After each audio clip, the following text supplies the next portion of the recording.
Hi, and thanks for joining us for Phosphorus Science Now. I'm Matt Schultz with the Sustainable Phosphorus Alliance. Measurement is often the first step to management.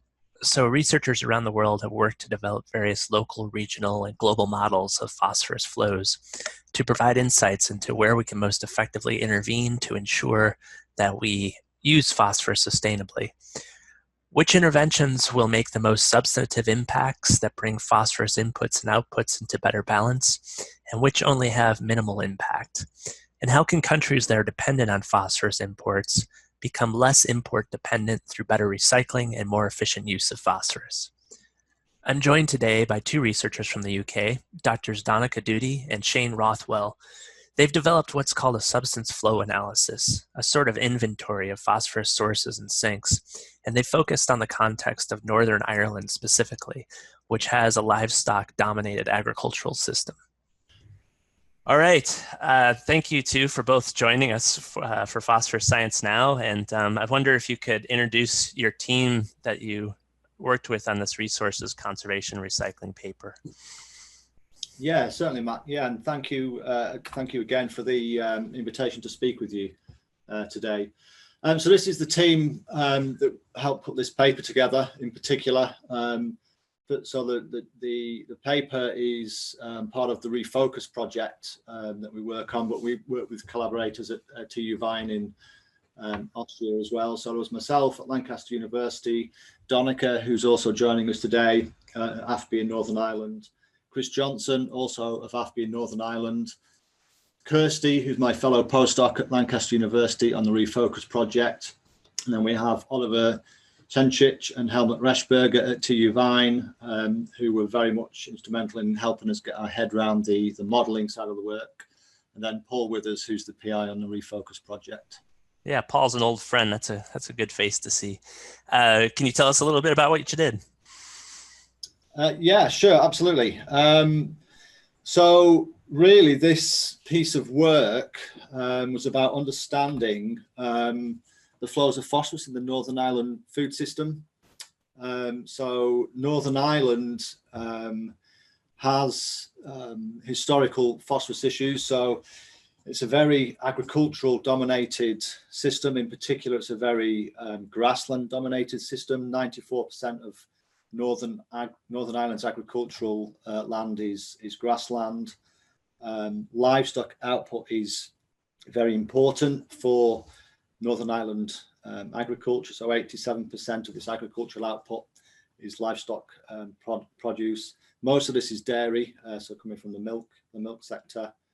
So it's this dominance of livestock in the Northern Ireland food system that we thought this particular piece of work was a good way of trying to get an understanding of where some of these issues lie with regard to phosphorus. Donnacha, do you want to say anything else about Northern Ireland in particular there? I suppose there's maybe three key challenges for us in terms of management of our phosphorus in Northern Ireland. Firstly, we have an inherently risky environment in which to manage manures and slurry. We're very high rainfall frequency. We have high soil moisture deficit for much of the year. Therefore, even it's challenging for farmers to find the right place and the right time to spread slurry and not lose some to water. Secondly, we have an over-reliance on probably feed inputs, and that's resulting in a high percentage of our soils having soil P values above the agronomic optimum. In some catchments, that can be up as high as 60% of our fields are above the agronomic optimum. And phosphorus is the largest water quality problem that we have in Northern Ireland. In the last assessment, it was the biggest reason for decline in status of water bodies under the Water Framework Directive. So it's a very challenging issue for us to address in the coming years. Yeah, thank you, Donnacha.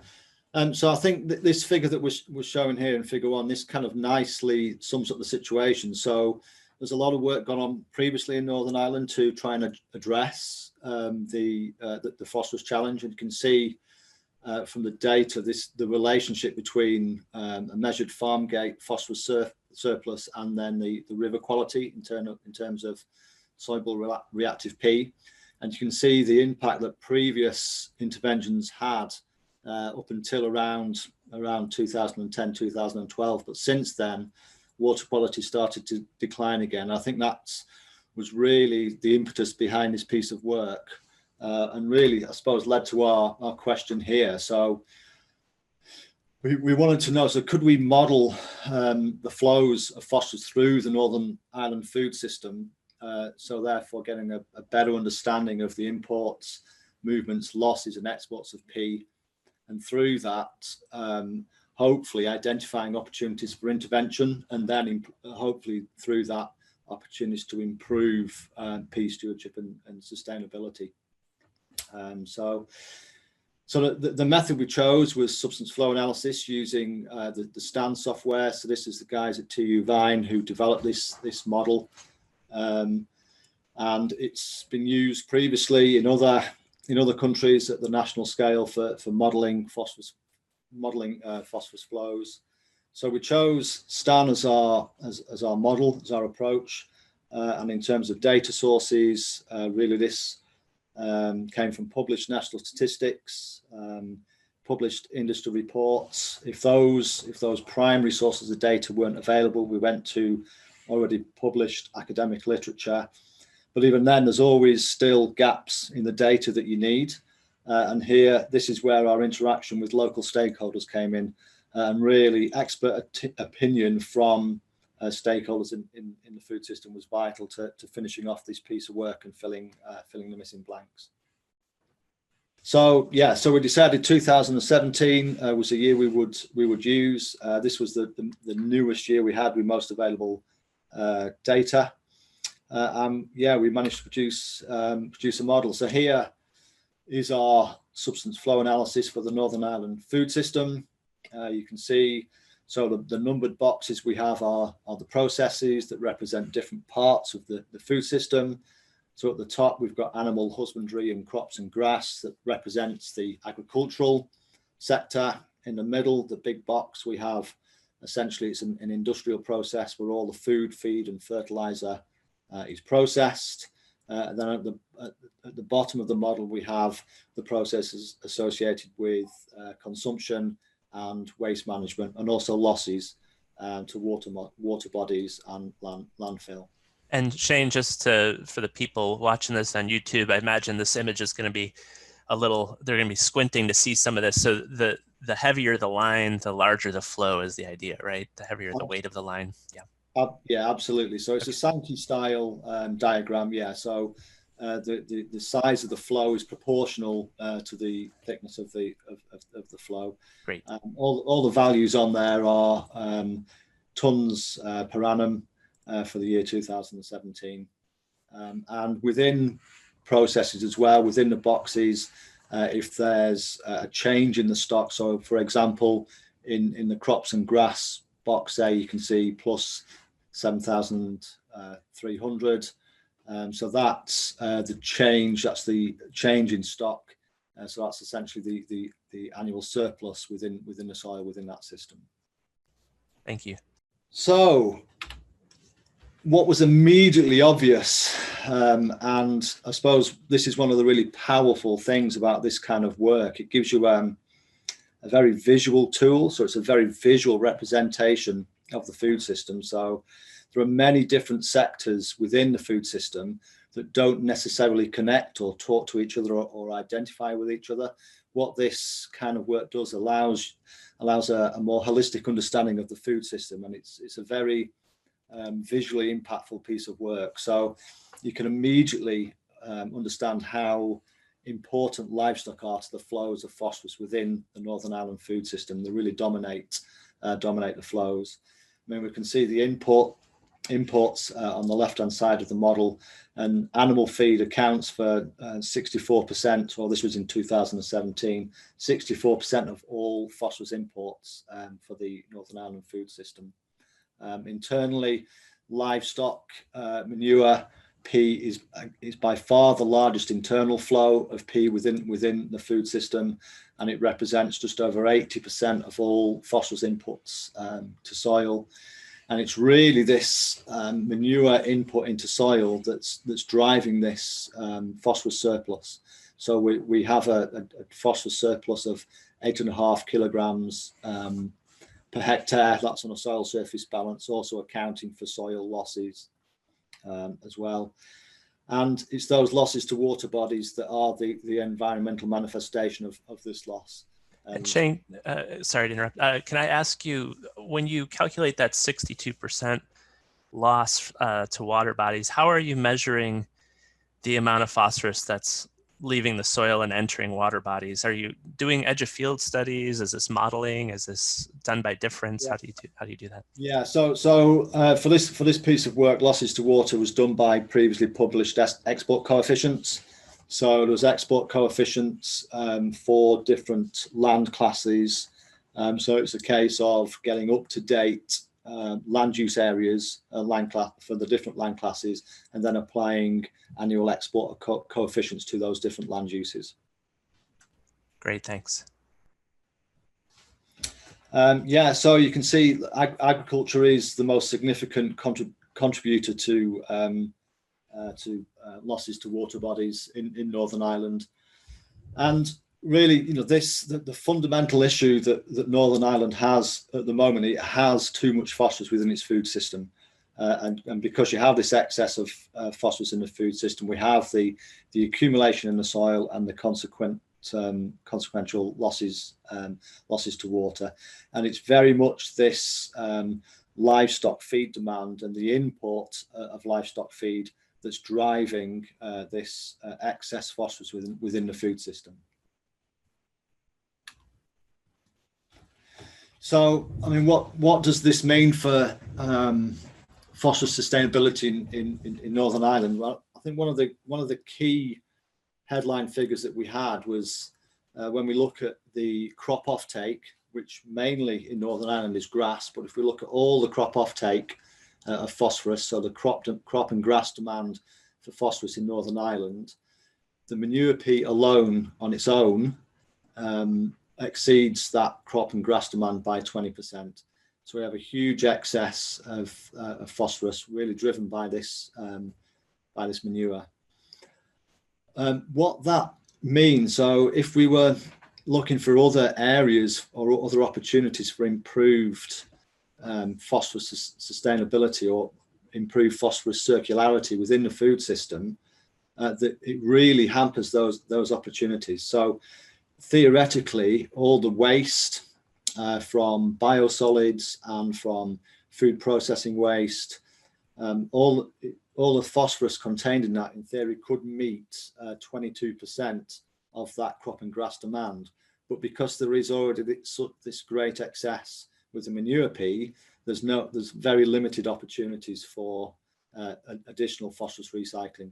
In fact, nearly all biosolids in Northern Ireland are currently incinerated and landfilled. And what this also means, all this historic phosphorus that's mainly gone on as manure has led to this large legacy reserves. And this is what Donnacha was referring to before. So across Northern Ireland, nearly 40% of Northern Ireland soils are currently above the agronomic optimum. So in terms of phosphorus sustainability for Northern Ireland, the key challenge really is that manure flow.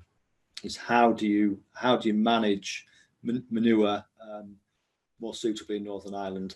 Now, Donnacha, I don't know if you want to say something in particular about the challenges of manure management in Northern Ireland.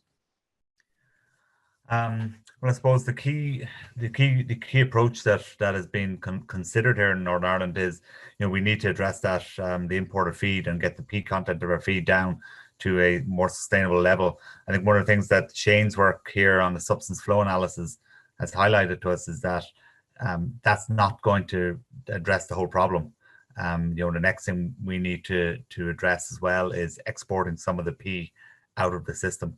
And that's a bigger challenge for us in a lot of ways, because that requires the infrastructure and the logistics of how we do that, and that's not currently in place. But I think that the work here has really kind of highlighted to us and the stakeholders more widely the scale of the problem that needs to be addressed. When you're looking at the figures that Shane has presented there, I think this is probably the first time that all of these figures have been presented in one coherent picture for stakeholders and for policymakers to see. And it really does paint a bit of a stark picture in terms of the challenges that are there to achieve sustainability. Yeah, thank you, Donnacha. Yeah, I mean, I think so that is the key challenge. So how do you reduce the manure P in the Northern Ireland food system? And these are some of the options that have been discussed and we highlighted. I mean, there is the opportunity for perhaps relying more on homegrown grass and not imported feed. That perhaps requires a mind shift within the agricultural community. The other is reducing the feed demand, so moving to more sustainable stocking densities.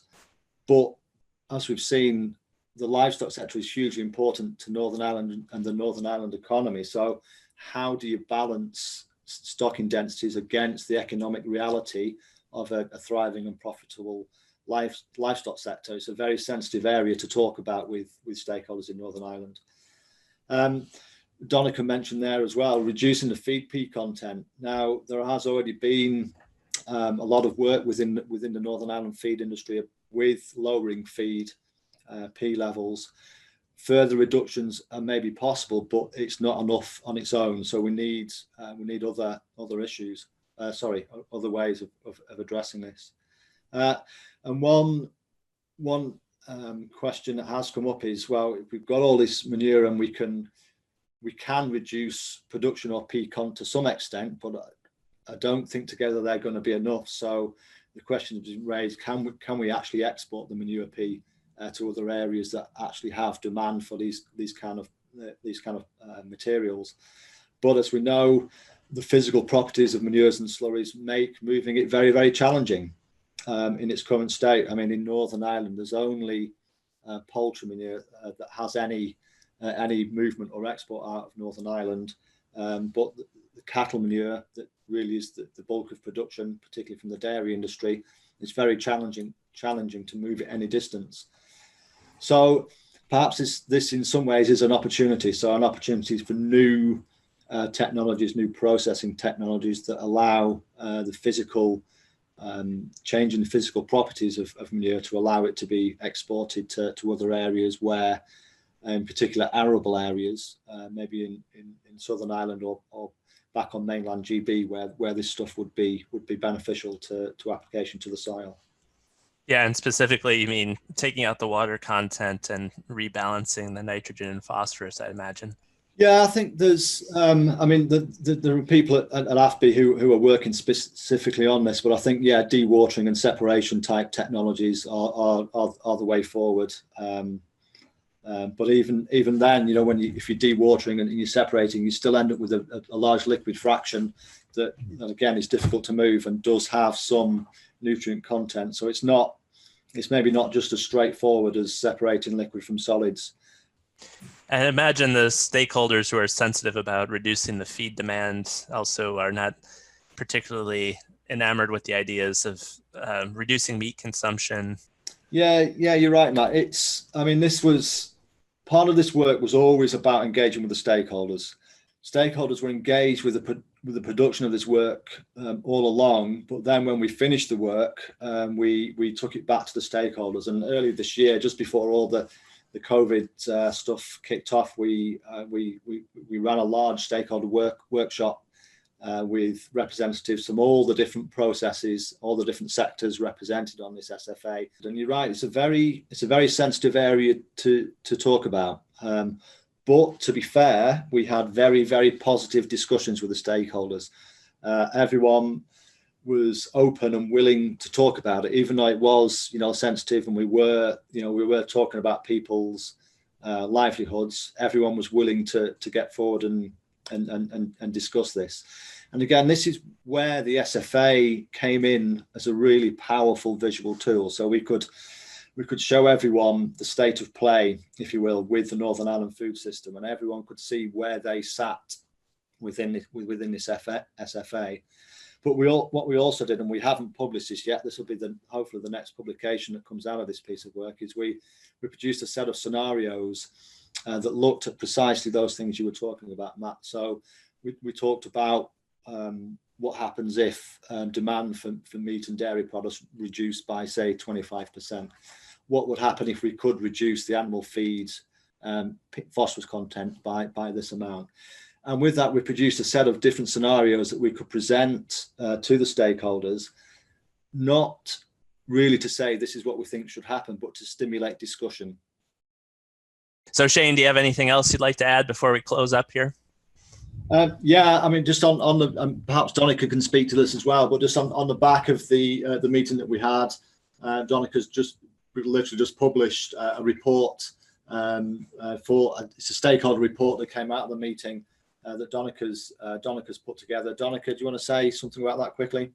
Yeah, so just to highlight that there's actually this report coming out, but on top of this report, our collaborators in the Refocus project from Leeds University are also putting another survey together to understand how this SFA and the work that Shane has done has impacted on stakeholders' thinking in terms of how phosphorus is managed in Northern Ireland. So that's going to be another kind of interesting output from this work, is that survey. And combined with that survey, just in the context of the current situation we find ourselves in, the survey will also involve questions around COVID-19 and how that has impacted on people's thinking around the resilience of our food system going forward. That's great. We'll wrap up there, Shane and Donnacha, and thanks so much for taking the time for joining us for Phosphorus Science Now. No problem. Thank you, Matt.